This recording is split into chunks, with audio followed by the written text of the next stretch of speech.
participative. Emmanuel Franck Issozé est bien ministre de la fonction publique, son ministre délégué étant bien sûr Guy Bertrand Mapangou. 12e journée africaine de l'administration et du service public. Les différents démembrements du ministère de la fonction publique ont tenu à éclairer l'opinion sur les grands chantiers de l'État en vue d'une administration efficace et plus proche des usagers. Pour un leadership du changement dans l'administration publique et la gouvernance, créer une vie meilleure, c'est le thème commun de la 12e journée africaine de l'administration et du service public, placée au Gabon sous une interrogation. Quelle administration au service du citoyen? Une administration moderne doit dépasser le stade de l'administration de gestion pour devenir une administration de prestation de services, plaçant le citoyen au cœur de ses préoccupations. Ceci conduit à interroger le comportement de l'agent public dans sa manière de servir le citoyen qui ne doit plus être vu comme un simple administré, mais davantage comme un usager, un client. De l'énergie à la santé, en passant par la trésorerie ou encore la formation, la réforme de l'administration publique passe désormais par d'inévitables innovations. Nous avons mis en place au niveau de nos écoles un portail qui va permettre aux usagers, qu'ils soient ici au Gabon ou à l'extérieur, d'avoir en ligne toutes les informations sur nos établissements et de pouvoir même s'inscrire au concours en ligne. Ça réduit énormément les coûts de déplacement et ce qui veut dire que au finish, les coûts d'inscription des candidats sera nul. Sous l'impulsion du président de la République, chef de l'État, le ministère du Budget a mis en place une organisation qui assure désormais la fluidité du circuit de la dépense par une meilleure articulation de contrôle entre les différents acteurs de la chaîne de la dépense publique, le contrôle de l'effectif. Plus de 7000 dossiers traités en un semestre lors des conférences de planification et d'intégration pour le compte des différents départements ministériels. Le ministère en charge de l'administration a incontestablement donné le ton. Il faut qu'on ait conscience que nous sommes ministère du budget, des comptes publics et de la fonction publique et de la réforme de l'État. Et à ce titre, c'est notre devoir de reformer les services de l'État pour que l'usager soit content du service qui lui est fait. Invité à conférer sur l'administration publique, moteur de développement dans un pays émergent, l'ancien Premier ministre français Jean-Pierre Raffarin va inaugurer ce mercredi à la Cité de la Démocratie une série d'exposés sur la volonté de rapprocher l'administration publique du citoyen. Au Palais du Sénat, audition conjointe ce matin par la Commission des finances, du budget et des comptes économiques de la nation, des ministères de l'économie, de l'agriculture, de l'énergie et celui de l'équipement sur plusieurs textes de loi autorisant l'État gabonais à contracter des emprunts auprès des institutions financières. Le déroulement de toute cette activité avec nos confrères de la presse du Sénat. Membre du gouvernement, c'est le ministre en charge de l'économie qui a exposé devant la Haute Chambre l'objet de ces emprunts et les conditions financières auxquelles les bailleurs sont prêts à soutenir le Gabon dans le financement des projets retenus. Des projets destinés à l'amélioration des conditions de vie de nos populations et de certaines infrastructures devant soutenir la politique de l'émergence prônée par le président de la République, chef de l'État.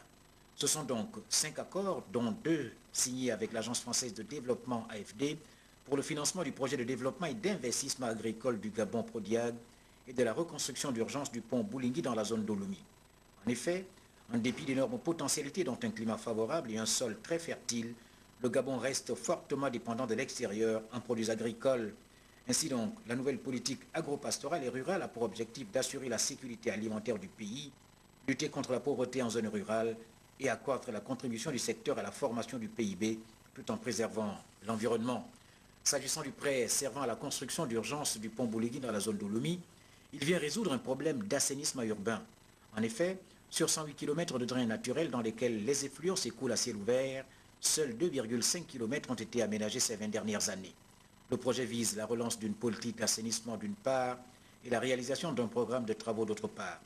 Le ministère de l'Énergie était concerné par 2 prêts accordés par la Commerce Banque et ACA en vue de financer les études d'ingénierie, d'acquisition et de gestion du projet de sécurisation de l'alimentation en eau potable de Libreville et les études nécessaires devant conduire à la réalisation du projet hydroélectrique Grand Boubara 2. Enfin, le 5e prêt consenti par les banques israéliennes Apoalim BM et la Misraï est destiné à la construction, l'installation et la fourniture clé en main de la centrale électrique de 35 MW d'Al-Nakri qui va desservir la zone portuaire dont les besoins en électricité vont s'accroître avec l'installation des usines de transformation. Autant d'autorisations d'emprunt soumises à l'approbation des vénérables sénateurs qui n'ont pas manqué de manifester leur inquiétude quant à l'endettement trop élevé, la non-exécution des travaux en dépit des emprunts déjà votés et surtout si les leçons de l'échec du passé ont été tirées avant de relancer l'agro-pastoral. Sur toutes ces questions, Magloire Gambia a donné des assurances aux sénateurs qui pourraient adopter ces textes de loi au cours de la plénière du Sénat qui se tient ce mercredi à 10h. Toujours au Sénat, l'on signale ce tête-à-tête entre le premier vice-président de l'institution et l'ambassadeur du Brésil dans notre pays. Sur les échanges, les détails et les explications de nos confrères de la presse du Sénat. Son Excellence Carlos Ferreira Guimarães était porteur d'un message du président du Sénat brésilien José Sarney, ancien président de la République du Brésil, à son homologue Rose Francine Rogombe, représenté par Léonard Andjembe, entouré pour la circonstance de quelques membres du bureau. Sur la teneur du message, le diplomate brésilien décline. J'ai reçu des instructions du gouvernement brésilien pour présenter, pour transmettre à Mme Rogombe, président du Sénat, un message personnel de l'ancien président du Brésil, aujourd'hui président du Sénat fédéral, M. José Sarney, à propos de la candidature brésilienne à la direction générale de la FAO. Et à ces propos-là, le Sénat a émis une déclaration d'appui, de soutien à la candidature brésilienne. Et donc, le président Sarney, président du Sénat brésilien, a voulu transmettre ça à sa collègue, son homologue gabonaise. Tout en souhaitant la bienvenue à son hôte, au nom du président de l'institution, le premier vice-président du Sénat a rassuré de ce que la demande de soutien sera examinée avec la plus grande attention. Avant de prendre congé, le représentant du pays de la Samba a dit œuvrer en vue de booster les relations entre les deux Sénats.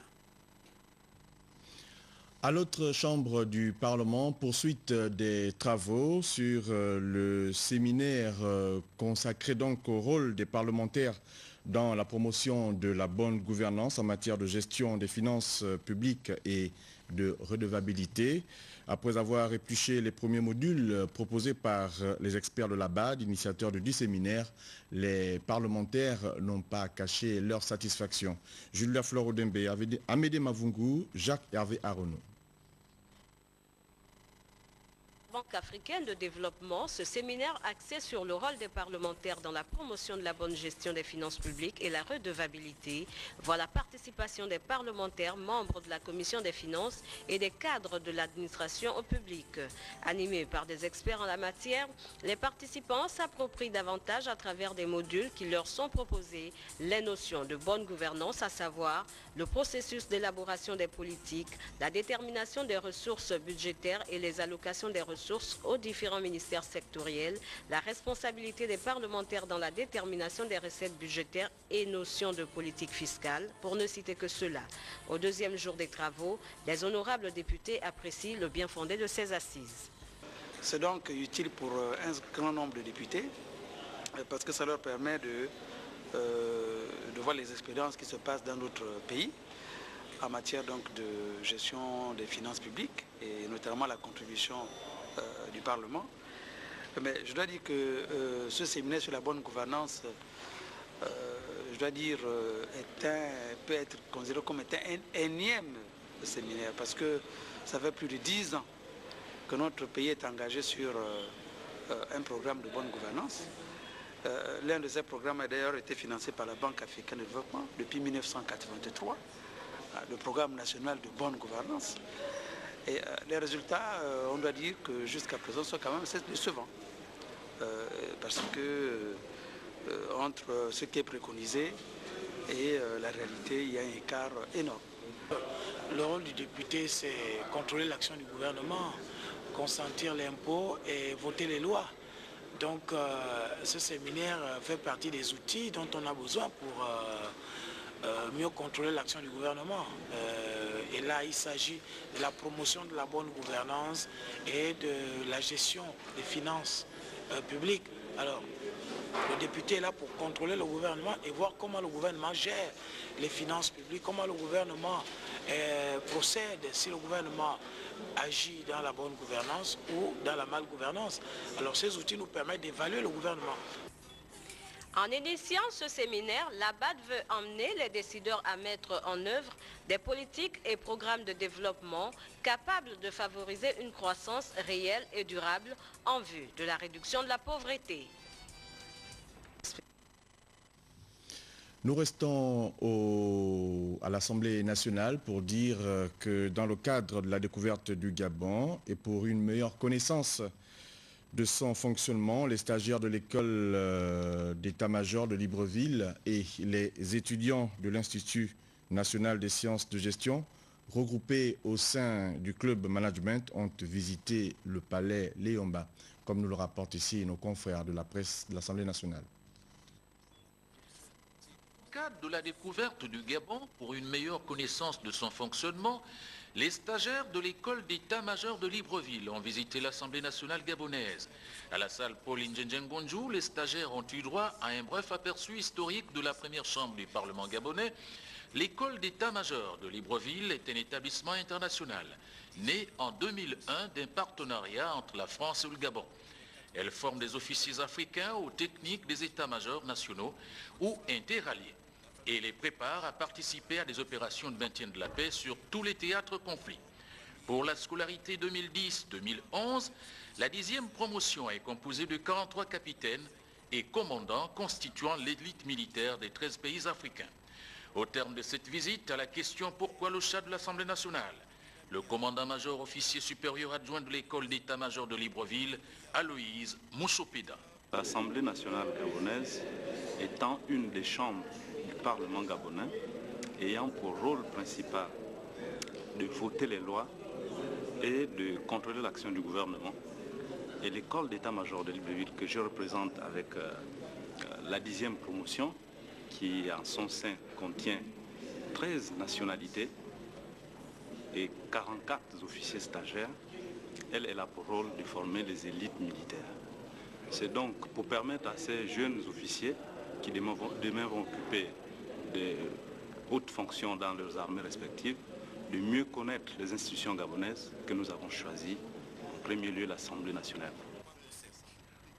Autre entité venue visiter les locaux de l'Assemblée nationale, les étudiants de l'Institut national des sciences de gestion regroupés au sein du club de management.